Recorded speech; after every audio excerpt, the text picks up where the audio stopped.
ನಮಸ್ಕಾರ ಎಲ್ಲರಿಗೂ.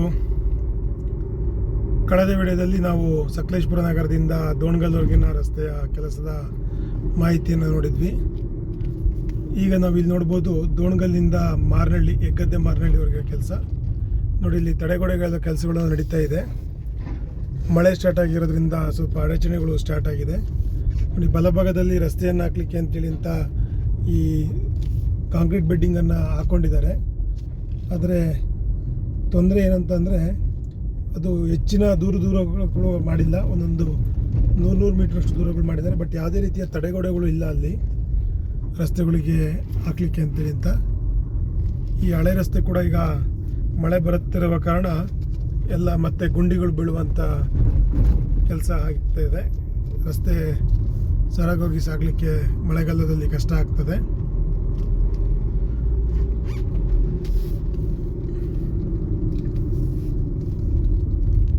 ದೋಣಗಲ್ನಿಂದ ಮಾರನಹಳ್ಳಿಗೆ 8 ರಿಂದ 9 ಕಿಲೋಮೀಟರ್ಗಳ ಕಾಲ ಆಗ್ತದೆ.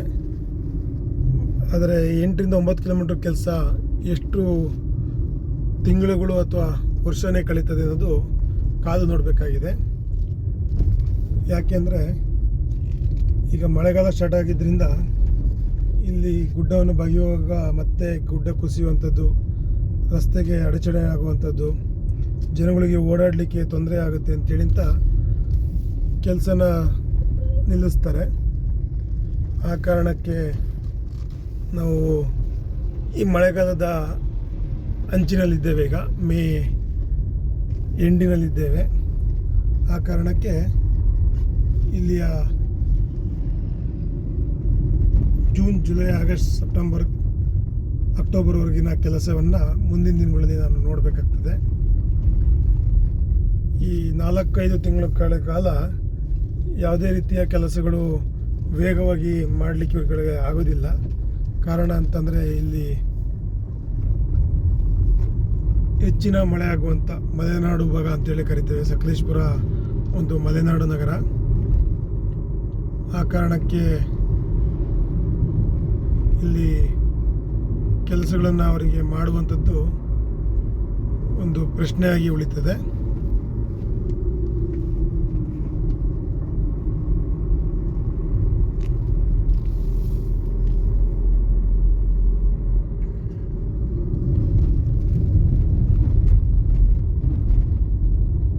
ವರ್ಷಗಳು ಕಳೆದರೂ ಕೂಡ ನಾವು ಟೆಂಡರಾಗಿ ಕೆಲಸವನ್ನು ಸ್ಟಾರ್ಟ್ ಮಾಡಿ ಕೆಲಸಗಳನ್ನು ಮಾಡ್ತಾನೇ ಇರುವಂಥ ದಿನಗಳು ಮಾಡಿದ್ರೂ ಕೂಡ 10 ವರ್ಷಗಳು ಕಳೆದರೂ ಕೂಡ ನಾವಿವತ್ತು ಹಳೆ ರಸ್ತೆಯಲ್ಲೇ ಹೋಗ್ತಾ ಇದ್ದೇವೆ. ಇದನ್ನು 2 ತಿಂಗಳ ಹಿಂದೆ ಈ ಭಾಗದಲ್ಲಿ ಸ್ವಲ್ಪ ಬಗೆದರು ಮತ್ತು ಅಲ್ಲಿಗೆ ಕೆಲಸನ ಮಾಡಿದ್ರು. ಈ ಮುಂದಕ್ಕೆ ಸ್ವಲ್ಪ ಕಾಂಕ್ರೀಟ್ ಬೆಡ್ಡಿಂಗನ್ನು ಹಾಕಿ ಈ ಸಿಮೆಂಟ್ ಕಾಂಕ್ರೀಟ್ ರಸ್ತೆಯನ್ನು ಹಾಕುವಂಥ ಮಿಷಿನನ್ನು ಇಲ್ಲಿ ತಂದು ನಿಲ್ಲಿಸಿದ್ದಾರೆ, ಇಲ್ಲಿ ಹಾಕ್ಲಿಕ್ಕೆ ಅಂತೇಳಿ ಅಂತ.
ಇಸ್ವಿಯಲ್ಲಿ ಇವರು ಅಕ್ಟೋಬರ್ನಿಂದ ಜನವರಿ, ಫೆಬ್ರವರಿಗೆ ಯಾವುದೇ ಕೆಲಸಗಳನ್ನು ಇಲ್ಲಿ ಮಾಡದೆ ಈ ಫೆಬ್ರವರಿ ನಂತರ ಇಲ್ಲಿ ಬಂದು ಕೆಲಸಗಳನ್ನು ಸ್ಟಾರ್ಟ್ ಮಾಡಿದ್ರು.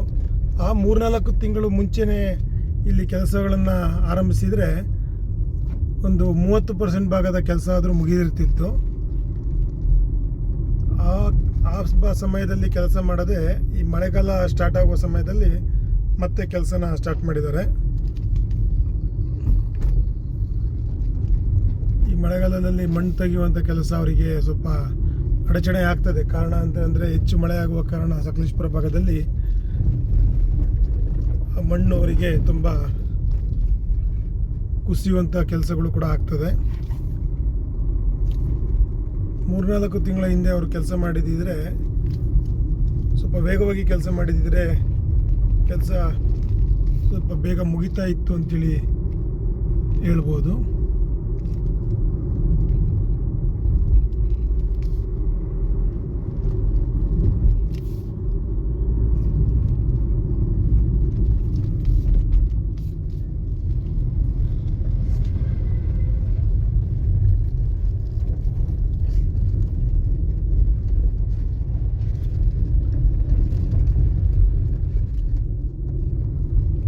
ತಡೆಗೋಡೆ ಯಾಕೆ ಇಂಪಾರ್ಟೆಂಟ್ ಅಂತ ಹೇಳಿದ್ರೆ, ನೋಡಿ ಆ ಮರ ಕೂಡ ಬೇರನ್ನು ಬಿಡ್ಕೊಂಡಿದೆ ಫುಲ್. ಈಗ ಅದು ಕೂಡ ಮುಂದಿನ ಮಳೆಗಳಲ್ಲಿ ಬೀಳುವಂಥ ಎಲ್ಲ ಸಾಧ್ಯತೆಗಳು ಜಾಸ್ತಿ ಇದೆ. ಕಳೆದ ವಾರ ಬಿದ್ದಿರುವಂಥ ಮರ ಅದು. ತಡೆಗೋಡೆಗಳು ಇಲ್ಲದೆ ಈ ರೀತಿಯಾದ ಎತ್ತರವಾದ ಮಣ್ಣನ್ನು ಅಗೆಯುವಂಥ ಕೆಲಸಗಳನ್ನು ಈ ಭಾಗದಲ್ಲಿ ಮಾಡ್ತಾ ಇದ್ದಾರೆ. ಅದು ಮುಂದಿನ ದಿನಗಳಲ್ಲಿ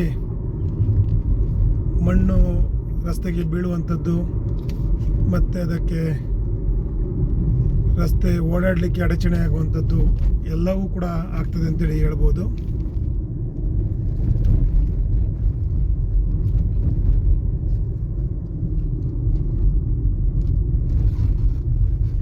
ನೀವಿಲ್ಲಿ ಗಮನಿಸ್ಬೋದು, ಈ ಮಾರ್ಚ್ ಮತ್ತು ಏಪ್ರಿಲ್ ತಿಂಗಳಲ್ಲಿ ಈ ಭಾಗದಲ್ಲಿ ಈ ಇನ್ನೊಂದು ಬ್ರಿಡ್ಜನ್ನು ಮಾಡಲಿಕ್ಕೆ ಅಂತೇಳಿ ಇಲ್ಲಿ ಬಂದಿದ್ದಾರೆ. ಈಗ ಈ ಮಳೆಗಾಲ ಸ್ಟಾರ್ಟ್ ಆಗುವ ಮುಂಚೆನೇ ಬಂದಿದ್ದರೆ ಈ ಭಾಗದಲ್ಲಿ ಅವರು ಯಾವುದೇ ರೀತಿಯ ಕೆಳಗಡೆ ಸ್ಲ್ಯಾಬ್ಗಳನ್ನು ಹಾಕೋಬೋದಾಗಿತ್ತು.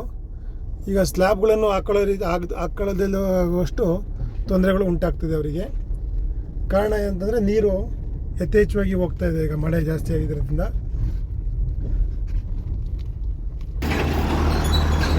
ಈ ಬ್ರಿಡ್ಜಿನ ಕೆಲಸನ ಅವರು ಡಿಸೆಂಬರಿಂದ ಮಾರ್ಚ್ ಏಪ್ರಿಲ್ ಒಳಗಡೆ ಮುಗಿಸ್ಕೋಬೋದಾಗಿತ್ತು. ಆದರೆ ಆಗ ಮುಗಿಸಿಕೊಳ್ಳದೆ ಈ ಏಪ್ರಿಲ್ ಕೊನೆಯ ಹಂತದಲ್ಲಿ ಬಂದು ಈಗ ನೀರಿನ ವೇಗ ಜಾಸ್ತಿ ಆದ ನಂತರ ನೋಡಿ ಇವಾಗ ಅಲ್ಲಿ ಬೇರೆ ರಸ್ತೆಯನ್ನು ಒಂದು ನೀರು ಹರಿಲಿಕ್ಕೆ ಅಂತ ಸಪ್ರೇಟ್ ಮಾಡ್ತಾ ಇದ್ದಾರೆ. ಜೊತೆಗೆ ಈ ಕೆಳಗಡೆ ಸ್ಲ್ಯಾಬ್ಗಳನ್ನು ಹಾಕೊಳ್ಳಿಕ್ಕೆ ಅವರಿಗೆ ತುಂಬ ತೊಂದರೆ ಆಗ್ತದೆ. ಈಗ 3 ತಿಂಗಳ ಹಿಂದೆ ಈ ಕೆಲಸನ ಮಾಡ್ಕೊಂಡಿದ್ದೀರಿ ಅವರು. ನೋಡಿ ಆ ಕಡೆ ಕಾರ್ ಲಾಸ್ಟ್ ಒಂದು ಸ್ಲ್ಯಾಬ್ಗಳು ಒಂದೇ ಒಂದು ಹಾಕಿದ್ದಾರೆ. ಇನ್ನು 2, 3, 4 ಸ್ಲ್ಯಾಬ್ಗಳನ್ನು ಹಾಕೊಬೇಕು ಅವರು. ಈ ಮಳೆಗಾಲಕ್ಕೆ ಆ ಸ್ಲ್ಯಾಬ್ಗಳು ಹಾಕುವಂಥ ಕೆಲಸ ಆಗೋದಿಲ್ಲ. ಅಲ್ಲಿಗೆ ಈ ಬ್ರಿಡ್ಜ್ ಕೂಡ ಈ ವರ್ಷದ ಕೆಲಸ ಮುಗಿಯೋದಿಲ್ಲ. ನಾವು ಹಳೆ ಬ್ರಿಡ್ಜಲ್ಲೇ ಮತ್ತೆ ತಿರುಗಾಡಬೇಕಾಗ್ತದೆ. ಈ ವರ್ಷ ಈ ಬ್ರಿಡ್ಜಿನ ಕೆಲಸ ಆಗೋದಿಲ್ಲ.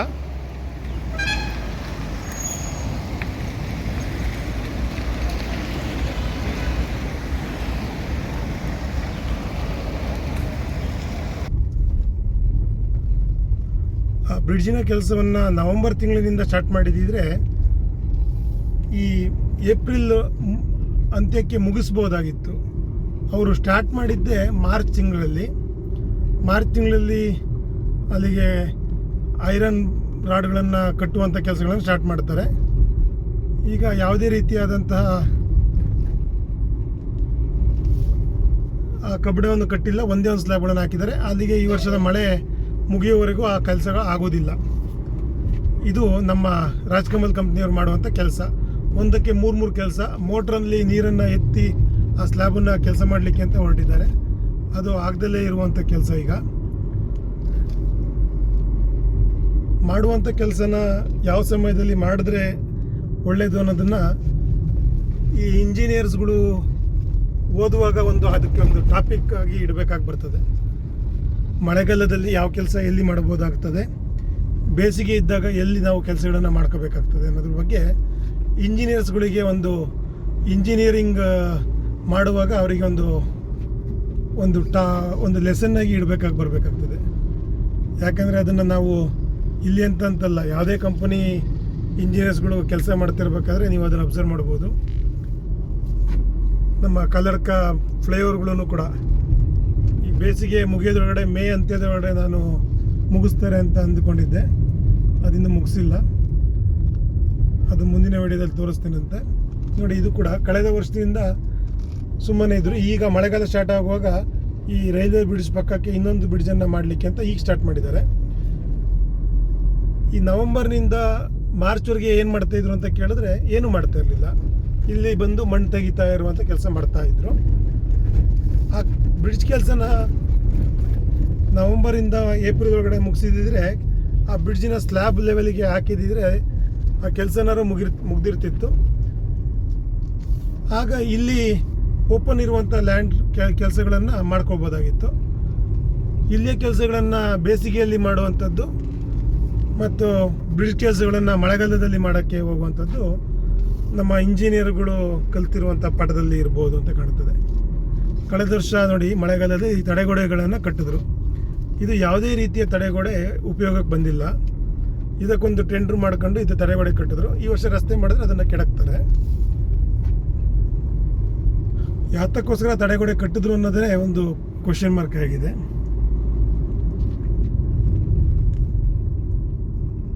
ನಾವು ಹೆಗ್ಗದ್ದೆ ಹತ್ರ ಬಂದಿದ್ದೇವೆ. ಈಗ ಇಲ್ಲಿ ಕೆಲಸವನ್ನು ಮಾಡ್ತಾ ಇದ್ರು. ಈಗ ನೀರು ಯಥೇಚ್ಛವಾಗಿ ನುಗ್ಗಿದ ಕಾರಣ ಅಲ್ಲಿ ಒಂದು ಹಂಪ್ಸ್ಗಳ ಥರಕ್ಕೆ ಒಂದು ಸ್ಲ್ಯಾಬನ್ನು ಹೊಡೆದು ಬಿಟ್ಟರು. ಇಲ್ಲಿಗೆ ಈ ಕೆಲಸ ಸ್ಟಾಪ್ ಆಯ್ತು. ಇನ್ನೇನಿದ್ರು ಮತ್ತೆ ಈ ಕೆಲಸ ನಡೆಯುವಂಥದ್ದು ಮಳೆಗಾಲ ಮುಗಿದ ನಂತರನೇ.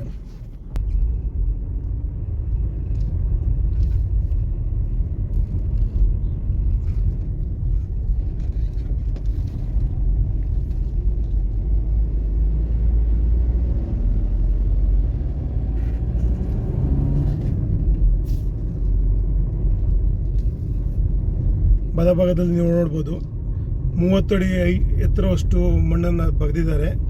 ಅದಕ್ಕೆ ಯಾವುದೇ ರೀತಿಯಾದಂತಹ ತಡೆಗೋಡೆಗಳು ಇರೋದಿಲ್ಲ. ಅದಕ್ಕೆ ಸಿಮೆಂಟ್ ಬೆಡ್ಡಿಂಗ್ ಕೂಡ ಹಾಕ್ಕೊಂಡಿದ್ರು ಬಲಗಾಲ ಭಾಗದಲ್ಲಿ. ನೀವು ಅಬ್ಸರ್ವ್ ಮಾಡ್ಬೋದು. ಇಲ್ಲೊಂದು ಮನೆ ಇನ್ನೂ ಕೂಡ ಅದನ್ನು ಬಿಟ್ಟು ಕೊಟ್ಟಿಲ್ಲ. ಇಲ್ಲಿವರೆಗೂ ಸಿಮೆಂಟ್ ಬೆಡ್ಡಿಂಗನ್ನು ಹಾಕಿದ ನಂತರ ಈ ಮನೆ ಬಿಟ್ಟು ಕೊಟ್ಟರಲ್ಲೇ ಇರೋ ಕಾರಣ ಅದನ್ನು ಬಿಟ್ಟು ಮತ್ತೆ ಇದರಿಂದ ಮುಂದಕ್ಕೆ ಮತ್ತೆ ಕೆಲಸ ಮಾಡಿದ್ದಾರೆ. ನೋಡಿ,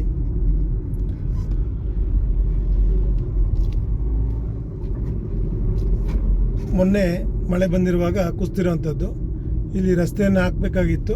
ಈಗ ಅಲ್ಲಿ ಗುಡ್ಡ ಕುಸ್ತಿದೆ. ಮುಂದಿನ ದಿನಗಳಲ್ಲಿ ಎಲ್ಲವೂ ಕೂಡ ಕುಸಿಬೋದು. ನಿಮಗೊಂದು ಒಳ್ಳೆಯ ಮಾಹಿತಿ. ಈ ಸಿಮೆಂಟ್ ಬೆಡ್ಡಿಂಗ್ ರಸ್ತೆಯನ್ನು ಹಾಕಂತ ಇದ್ರು. ಏನಕ್ಕೆ ಅಂದರೆ ಸಿಮೆಂಟ್ ರಸ್ತೆಗಳನ್ನು ಹಾಕಲಿಕ್ಕೆ ಅಂತೇಳಿ ಅಂತ. ನೀವು ಇಲ್ಲಿ ಅಬ್ಸರ್ವ್ ಮಾಡ್ಬೋದು. ಸಿಮೆಂಟ್ ಬೆಡ್ಡಿಂಗನ್ನು ಹಾಕಿ ಆಗಿತ್ತು. ಮೊನ್ನೆ 3-4 ದಿವಸ ಬಂದಂಥ ಮಳೆಗೆ ಈ ಸಿಮೆಂಟ್ ಬೆಡ್ಡಿಂಗ್ ಹಾಕಿರುವಂಥದ್ದು ಏನಾಗಿದೆ ಅನ್ನೋದ್ರ ಬಗ್ಗೆ ನಿಮಗೆ ಮಾಹಿತಿ ತೋರಿಸ್ತೇನೆ.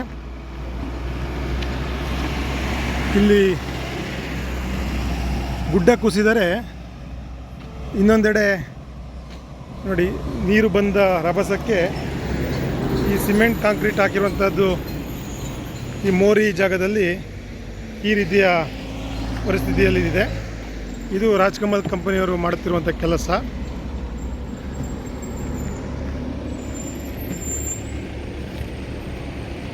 ಇಲ್ಲಿ ಗುಡ್ಡ ಕುಸ್ತಿರುವಂಥದ್ದು ಜೊತೆಗೆ ಸಿಮೆಂಟ್ ಬಿಲ್ಡಿಂಗ್ ಹಾಕಿರುವಂಥದ್ದು ಕುಸ್ತಿ ಹೋಗಿರುವಂಥದ್ದು. ಇದೆಲ್ಲ ಇದು ಹೆಗ್ಗದ್ದೆ ಸಮೀಪ ಆಗಿರುವಂತಹ ಕೆಲಸ. ಈ ರೀತಿಯ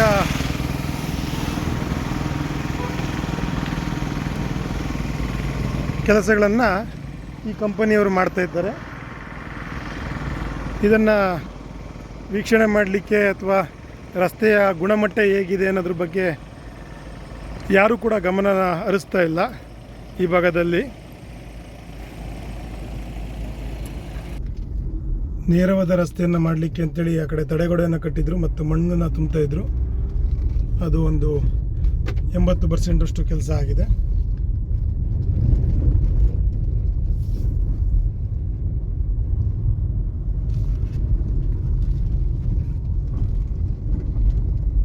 ನಾವು ಗಮನಿಸಬೇಕಾಗಿರೋಂಥದ್ದು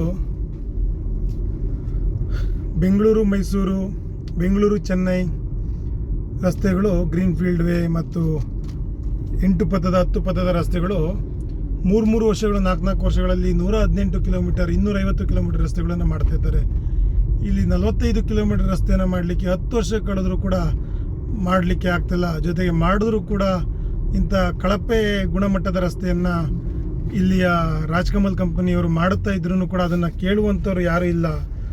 ಆ ರೀತಿಯ ಒಂದು ಪರಿಸ್ಥಿತಿ ನಮ್ಮ ಹಾಸನ ಮಾರನಹಳ್ಳಿ NH75 ಅಂತ ಏನಿದೆ ಆ ರಸ್ತೆಗೆ ಬಂದಿದೆ. ಮೊನ್ನೆ ಅಷ್ಟೇ ಈ ರಸ್ತೆಗೆ ರಸ್ತೆ ಹಾಕಿದರು. ಈಗ ಬಂದಿದ್ದಂಥ 2 ಮಳೆಗೆ ನೋಡಿ ಈ ಥರ ಗುಂಡಿ ಬಿದ್ದಿದೆ. ಇವಾಗ ಮತ್ತೆ ಈ ಮಳೆಗಾಲಕ್ಕೆ ಮತ್ತೆ ನಾವು ಈ ಗುಂಡಿ ರಸ್ತೆಗಳಲ್ಲೇ ತಿರುಗಾಡಬೇಕು.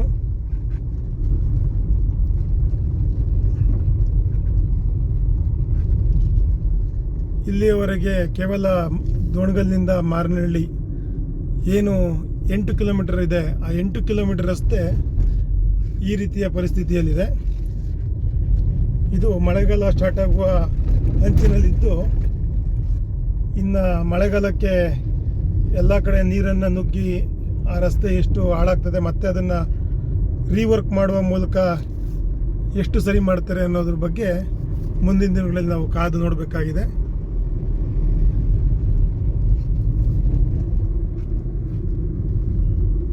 ವಿಡಿಯೋ ಎಲ್ಲರಿಗೂ ಕೂಡ ಮಾಹಿತಿ ಸಿಕ್ಕಿದೆ ಅಂತ ಹೇಳ್ತಾ, ದೋಣಗಲ್ಲಿಂದ ಮಾರನಹಳ್ಳಿವರೆಗಿನ ರಸ್ತೆಯ ಬಗ್ಗೆ ಮಾಹಿತಿಯನ್ನು ಮುಗಿಸ್ತಾ ಎಲ್ಲರಿಗೂ ಧನ್ಯವಾದಗಳು ಹೇಳ್ತೀನಿ. Thank you.